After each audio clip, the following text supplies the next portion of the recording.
कश्मीर में इस हमले को लेकर जिस प्रकार का बयान दिया है और कहा है कि हिंदुस्तान को चाहिए कि वो पाकिस्तान के साथ न केवल बात करे अपितु आतंकवादियों के दिमाग के अंदर, आतंकवादियों के मन के अंदर क्या चल रहा है, उन्हें क्या चाहिए, उसे भी समझने की कोशिश प्रधानमंत्री नरेंद्र मोदी जी को करना चाहिए। आप सोच के देखिए, ये कांग्रेस की सोच है, ये कांग्रेस की सोच है, सैफुद्दीन सोच, जो कांग्रेस के दिग्गज नेता है, जिन्होंने जम्मू कश्मीर को लेकर पहले अपने किताब में कश्मीर को लेकर प्लेबिसाइट होना चाहिए, कश्मीर अलग होना चाहिए, इस प्रकार के बयान भी दिए। उन्होंने आज कहा है कि आतंकवादी के मन के अंदर, आतंकवादी के दिमाग में क्या चल रहा है, हिंदुस्तान का यह फर्ज है कि हिंदुस्तान ये जाने। आर्मी के चीफ को सड़क का गुंडा कहती है कांग्रेस, और आतंकवादी के मन को पढ़ने के लिए प्रयास करना चाहिए, इस बयान की हम निंदा करते हैं। जहां तक फारूक अब्दुल्ला और बाकी नेताओं का सवाल है, उन्होंने भी पाकिस्तान से बातचीत की, पेशकश की। मुझे दुख केवल इस बात का है कि हजारों बार हिंदुस्तान ने कहा है talks and terror can never move together, उसके बावजूद जब शहादत चल रही, जब वीर जवानों की अंतिम यात्रा चल रही हो, उस समय इस प्रकार की, मैं कहूंगा, इस प्रकार के स्टेटमेंट कहे जाएं, ये न केवल अनुचित है अपितु ये दुखद है। हिंदुस्तान इसका जवाब देगा। मुझे तो ये कहते हुए भी दुविधा होती है, कहते हुए भी दुख होता है कि सैफुद्दीन सोज, फारूक अब्दुल्ला जैसे लोगों को एक मुख्य स्थान इन राजनीतिक पार्टियों ने दिया हुआ है, अपने अलायंस में, अपने पार्टी में, अपने ग्रुप में। उनको बॉयकॉट नहीं करते, मगर बॉयकॉट करने की बात आती है तो लोकतंत्र में पत्रकारिता को किस प्रकार बॉयकॉट करना है, उसको लेकर ये लोग आगे बढ़ रहे हैं। ये जो इंडिया अलायंस, आप सभी जानते हैं आज 15 सितंबर है। 15 सितंबर यानी अंतर्राष्ट्रीय लोकतंत्र दिवस, इंटरनेशनल डेमोक्रेसी डे। आज के दिन जिस प्रकार का एक सर्कुलर ये इंडिया अलायंस या घमंडिया अलायंस कह लीजिए, उन्होंने जारी किया है और कुछ पत्रकारों का नाम, बाकायदा नाम लिखकर जारी किया है। यह हिंदुस्तान के लोकतांत्रिक इतिहास में पहले कभी नहीं हुआ था कि इस प्रकार पत्रकारों के नाम के साथ कि हम उन्हें बॉयकॉट कर रहे हैं, एक सर्कुलर जारी किया जाए। यह पत्रकारिता का विरोध है और इंटरनेशनल डेमोक्रेसी डे में कहीं न कहीं यह दिखाता है कि कुछ ऐसे दल आज भी हिंदुस्तान में, जो पहले भी लोकतंत्र पर विश्वास नहीं करते थे और आज भी लोकतंत्र और लोकतांत्रिक प्रक्रियाओं पर विश्वास नहीं रखते। एक इतिहास है, there is a chronology in history. आप याद कीजिए, पंडित नेहरू हिंदुस्तान के पहले प्रधानमंत्री, 10 मई 1951, 1951, 10 मई 1951, हिंदुस्तान का पहला अमेंडमेंट, हिंदुस्तान के संविधान का जो पहला संशोधन होता है, वो संशोधन क्या था? The first amendment of the Indian constitution was to curb the freedom of expression. किस प्रकार से रेस्ट्रिक्ट किया जाए फ्रीडम ऑफ स्पीच को, यह पहला संशोधन, प्रथम संशोधन था पंडित जवाहरलाल नेहरू का, भारतवर्ष का। आप सोच के देखिए, भारतवर्ष की उस समय इंटरिम सरकार चल रही थी, इलेक्शंस भी नहीं हुए थे, मगर एक इंटरिम गवर्नमेंट द्वारा पहला संशोधन, यह किस प्रकार फ्रीडम ऑफ स्पीच को रोका जाए उसको लेकर था। इंदिरा गांधी 25 जून 1975, 25 जून 1975, declaration of emergency, the black day in the history of India's democracy.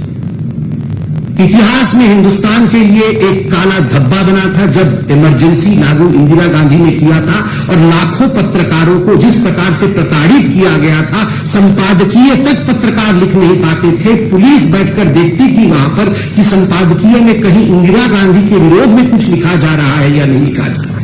Misa कानून के अंतर्गत न जाने आप में से कई लोग यंग पत्रकार यहां बैठे हैं, आप में से कितने के पिताओं के ऊपर, कितनों के दादाओं के ऊपर, कितनों के जानकारों के ऊपर, कितने ही पत्रकारों के ऊपर जुर्म ढाया गया मीसा कानून के अंतर्गत, इस विषय से भी हिंदुस्तान वाकिफ है।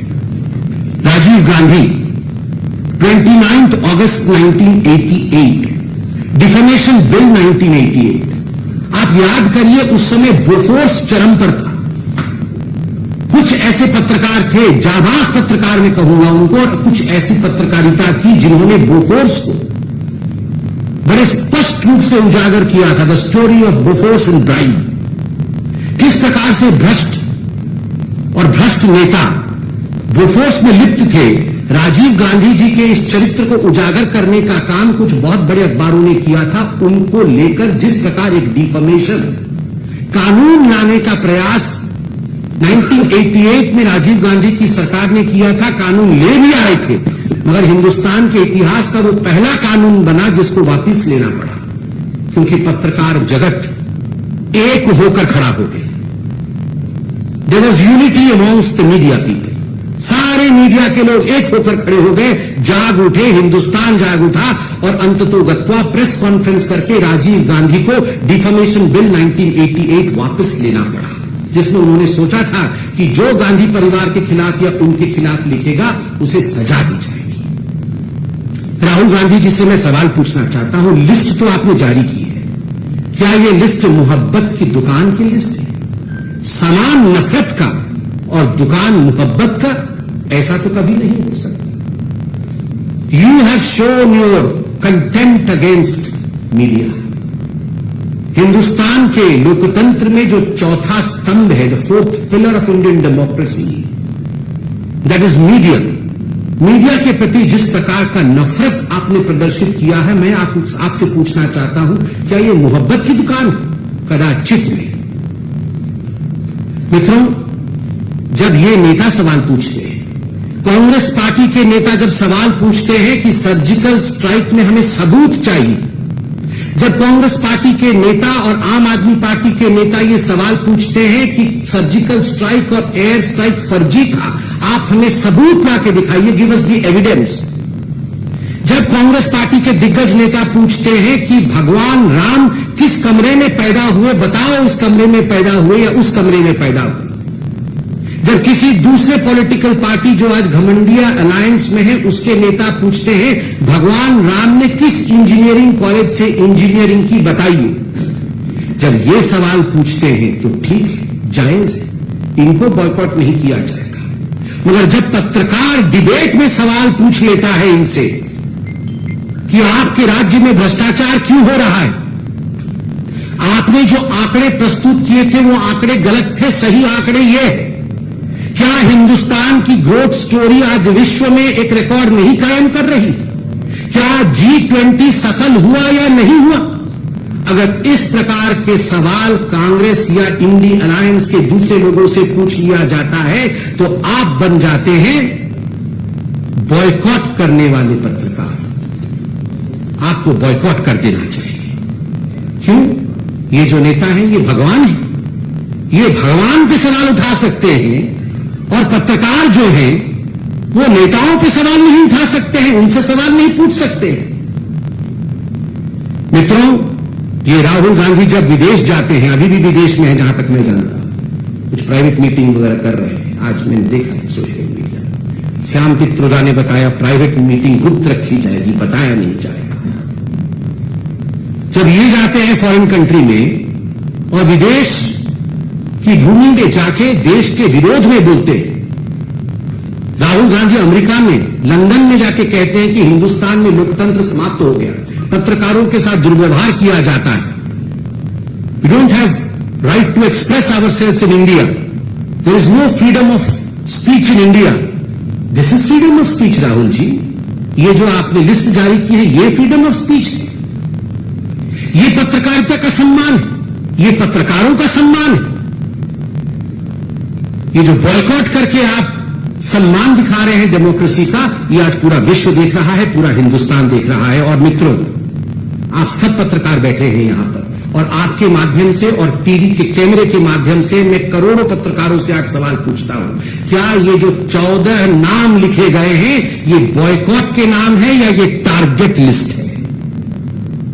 क्या इनको केवल बॉयकॉट किया गया है या इनको टारगेट करने के लिए इनके नाम जारी किए गए हैं? मैं ये सवाल पूछता हूं। ये हिट लिस्ट है।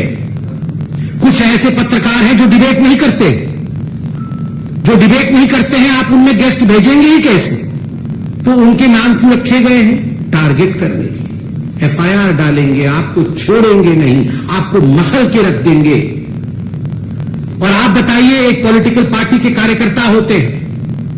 अब मैं कांग्रेस के लिए या उनके पार्टी के लिए कहूंगा नहीं कि लाखों कार्यकर्ता है, हजारों तो है, कुछ सौ तो है ही। आपके कार्यकर्ता कल अगर इस हिट लिस्ट में जिनके नाम दिए गए हैं उनके साथ दुर्व्यवहार करें, उन पर हमला कर दे, क्योंकि आपने लिस्ट जारी की है बकायदा कि ये नफरती पत्रकार हैं, और प्रेस कॉन्फ्रेंस करके कहा है कि ये नफरत का दुकान चलाते हैं। अगर कुछ लोग इनके ऊपर दुर्व्यवहार कर दे तो इसके लिए जिम्मेदार कौन है? तो मैं इसको बॉयकॉट का लिस्ट कदाचित नहीं कहूंगा, मैं कहूंगा this was a hit job done by a hit list release by the Congress party and the India alliance. ये एक हिट जॉब है और मुझे लगता है इसे सारे पत्रकार फ्रेटर्निटी को बहुत गंभीरता से लेने की आवश्यकता है। बंगाल में तो देवमाल्या बागची नामक एक पत्रकार परसों ही शायद गिरफ्तार भी हुए, केवल इस कारण से गिरफ्तार हुए हैं क्योंकि उन्होंने सच्चाई दिखाई है। किस किस को बॉयकॉट करेंगे राहुल जी, सोनिया जी? किस किस को बॉयकॉट करेंगे आप? चंद दिनों पहले तो ये रणदीप सुरजेवाला जी बोल रहे थे, एक भाषण में कह रहे थे कि जिन जिन लोगों ने, जिस जनता ने नरेंद्र मोदी को वोट दिया है वो राक्षस है। जनता राक्षस है, जो मोदी को वोट देती है, जो बीजेपी को वोट देती है वो राक्षस है, उसका बॉयकॉट होना चाहिए। ईवीएम तो पहले से ही खराब है, इलेक्शन कमीशन तो बिक चुका है, जुडिशियरी और सुप्रीम कोर्ट इनके जजों को भी छोड़ा नहीं गया है। राम मंदिर का जजमेंट जब आया तो इनके प्रवक्ताओं ने जजेस के खिलाफ क्या क्या कहा है ये तो पब्लिक डोमेन में है, जजेस को छोड़ा नहीं गया है। कौन सा ऐसा इंस्टीट्यूशन है भारतवर्ष में जिस इंस्टीट्यूशन के खिलाफ कांग्रेस पार्टी और ये इंडी अलायंस वालों ने खराब नहीं कहा है और उनका बॉयकॉट नहीं किया? मैं आज आपको खोल के बताता हूं, जनता भी जिंदाबाद है, ईवीएम भी जिंदाबाद है, हाईकोर्ट भी जिंदाबाद है, इलेक्शन कमीशन भी जिंदाबाद है, सुप्रीम कोर्ट भी जिंदाबाद है। केवल अगर किसी से नहीं हो पा रहा है जिसको बॉयकॉट वाकई करना चाहिए कांग्रेस पार्टी को, तभी उसका कुछ कल्याण होगा, उसका नाम राहुल गांधी है। पूरे दुनिया को बॉयकॉट करने चले हैं, पत्रकार भी जिंदाबाद है, वो भी अपना काम कर रहे हैं। अरे नेताओं में दम नहीं है भैया। बॉयकॉट किस किस को करोगे? जनता को बॉयकॉट करोगे, सुप्रीम कोर्ट को करोगे, पत्रकारों को बॉयकॉट करोगे, टीवी को बॉयकॉट करोगे, किसको बॉयकॉट करोगे? बॉयकॉट करना है, अगर कुछ आगे बढ़ना है तो अपने नेता को बॉयकॉट करो, उसी को छोड़ने से कुछ कल्याण हो सकता है, 1% है। और मुझे एक प्रश्न वो अवार्ड वापसी गैंग और जो मोमबत्ती वाले हैं उनसे भी पूछना है कि आज शाम को कहीं मोमबत्ती ये सुलगाएंगे या नहीं? ये अगर हमारी तरफ से कोई लिस्ट जारी हो गई होती तो मार्केट में मोमबत्ती कम पड़ जाती है, ब्लैक में मोमबत्ती बिक्री हो रही होती, सारे मोमबत्ती कल से खरीद के घूम रहे होते, मगर एक भी मोमबत्ती खरीदी गई है नहीं? सच में ये हंसने का विषय नहीं। मतलब इस प्रकार की अभद्रता मैंने आज तक नहीं देखी। आप सोच के देखिए, ये सब जो सिलेक्टिव आउटरीच, एक भी मोमबत्ती इन्होंने खरीदा है या नहीं खरीदा है मैं जानना चाहता हूं। ये अवार्ड वापसी गैंग एक अवार्ड वापस करेगी, सारे अवार्ड वापस करने वाले घूमते थे सर्टिफिकेट लेके, अवार्ड वापस लो, हमारी अवार्ड, एक अवार्ड वापस करेंगे? ये इतने पत्रकारों के खिलाफ हिट लिस्ट आपने जारी की। वो चंद्रशेखर जी है शिक्षा मंत्री बिहार के, उन्होंने आज श्री रामचरितमानस को पोटेशियम साइनाइड बता दिया कि ये पोटेशियम साइनाइड है। एक शब्द नहीं निकल रहा है इनके मुंह से किसी की लिस्ट जारी करने वालों की। ये आप इस मंत्री को आप बॉयकॉट करेंगे या नहीं करेंगे? राहुल बाबा, जहां भी फॉरेन कंट्री में है जवाब दीजिए। ये आपने पत्रकारों को तो बॉयकॉट कर दिया, ये जो चंद्रशेखर जी हैं जो कह रहे हैं कि रामचरितमानस ये पोटेशियम साइनाइड है, ये जहर है, आपने हिम्मत है उस पॉलिटिकल पार्टी को और उसके इस नेता को बॉयकॉट कर सकते हैं क्या? सैफुद्दीन सोज जो बोल रहा है आतंकवादियों के मन के अंदर क्या चल रहा है उसे हमें पढ़ने की आवश्यकता है। इस सैफुद्दीन सोज को राहुल गांधी, सोनिया गांधी बॉयकॉट करने की हिम्मत रखते हैं क्या? हिम्मत है तो दिखाइए। जो पत्रकार G20 और भारत के लिए ठीक बोल दे उसको बॉयकॉट करना है, और जो भारतवर्ष के लिए खराब बोले उसके साथ खड़ा। अरे ये लोग तो ओसामा जी के साथ खराब हो गया। ओसामा जी को पानी में ढकेल दिया, उसको लेकर दिग्विजय सिंह 3 दिन नहीं सोए थे। आतंकवादी वो बाटला हाउस में मर गए थे 3, उसमें सोनिया गांधी जी रो रो के बेहाल हो गई थी। इनका हाल तो ये है, आतंकवादियों के साथ खड़ा होना है, उनको बॉयकॉट नहीं करना है। बाटला हाउस वाले आतंकवादियों को देख करके सोनिया गांधी उनकी डेड बॉडीज को रो दी थी, तो सो नहीं पाई थी। कि मैं नहीं कह रहा हूं, उन्हीं के नेता सलमान खुर्शीद ने कहा कि Sonia Gandhi could not sleep for 3 nights because 3 बेचारे आतंकवादी मारे गए थे। उनको बॉयकॉट करने की इनमें हिम्मत नहीं है। बॉयकॉट करना किसको है? जो न्यूज में हिंदुस्तान के विषय में सही खबर दिखाता है उसको बॉयकॉट करना है। बॉयकॉट आप करिए, देश की जनता जब आपको बॉयकॉट करेगी तब आपको समझ में आएगा। बहुत बहुत धन्यवाद। कोई प्रश्न हो तो अवश्य। ऐसा बयान दे रहे सनातन के खिलाफ जहर बता रहे सर, तो जहर तो भरा ही हुआ उनके अंदर। ये जितने भी इंडिया अलायंस वाले हैं इन सबके अंदर हिंदू धर्म के लिए जो जहर भरा हुआ है उनके हर वाक्य में ये विषय दिख रहा है। वरना आप सोचिए, कोई ये बोल सकता है कि हिंदू धर्म डेंगू है? कोई ये बोल सकता है कि हिंदू धर्म मलेरिया है? कोई ये बोल सकता है कि हिंदू धर्म एड्स है? ऐसे शब्दों का तो प्रयोग ये रोज रोज कर रहे हैं और कह रहे हैं कि रामचरितमानस पोटेशियम साइनाइड है। अरे करोड़ों लोगों की आस्था है, राम नाम सत्य है कह के हम सब इस धाम से परलोक जाते हैं। उस राम के नाम को जहर बताना, इतनी हिम्मत जो लोग रखते हैं वो इस देश के ही मूल आस्था पर सवाल करते हैं, उस पर चोट करते हैं। इसमें तो कोई दोमत ही नहीं। उनका पूरा जनता बॉयकॉट करेगी, आप देखिएगा। पूरा लिस्ट, उनका लिस्ट भी नहीं निकल सकता, इतना बड़ा है। सर, आम आदमी पार्टी के संजय सिंह ने कहा है कि पहले सनातन का अपमान बीजेपी ने किया है। राम मंदिर के झंडा चोरी और उनके पूर्व मुख्यमंत्री दिनेश शर्मा ने तो माता पिता को प्रस्तुति देने तक कर दिया। देखिए, आम आदमी पार्टी के बारे में तो सवाल पूछिए ही मत। ये आम आदमी पार्टी वो पार्टी है, ये तो अभी 14 की लिस्ट निकली है, उन्होंने तो 24 की लिस्ट निकाली थी बॉयकॉट करने की। लालू प्रसाद यादव उसमें नंबर 1 थे कि सबसे बड़ा भ्रष्ट ये लालू प्रसाद यादव। नंबर 2 पे फिर वो जिसके साथ अभी सब गलबलियां कर रहे हैं ये अरविंद केजरीवाल जी, वो सबसे नंबर 1 में भ्रष्ट पे थे। और अब सबके साथ बैठकर बोल रहे हैं कि बीजेपी खराब है। आप सोचिए, उस आम आदमी पार्टी पे ये सारे पार्टी को देखिए। मतलब ये मुझे तो कुछ समझ ही नहीं आ रहा है, ये इंडिया अलायंस क्या कर रहे हैं। ये पहले आम आदमी पार्टी कांग्रेस को बॉयकॉट कर रही थी, कांग्रेस आम आदमी पार्टी को बॉयकॉट कर रही थी, ममता बनर्जी अधीर रंजन चौधरी को बॉयकॉट कर रही थी, अधीर रंजन चौधरी ममता बनर्जी को बॉयकॉट कर रहे थे। वहां पर पंजाब में आम आदमी पार्टी बोल रही थी हम कांग्रेस को घुसने नहीं देंगे। यहां पर नीतीश कुमार और आरजेडी में 36 का आंकड़ा चल रहा था, ये एक दूसरे को बॉयकॉट कर रहे थे। आज ये सब एक होकर बोल रहे हैं पत्रकार को बॉयकॉट कर रहे हैं। कोई जमीन ही नहीं है इनका, ये क्या करते रहते हैं? ये सबको बॉयकॉट करके अपने लिए सत्ता का शॉर्टकट ढूंढ रहे हैं।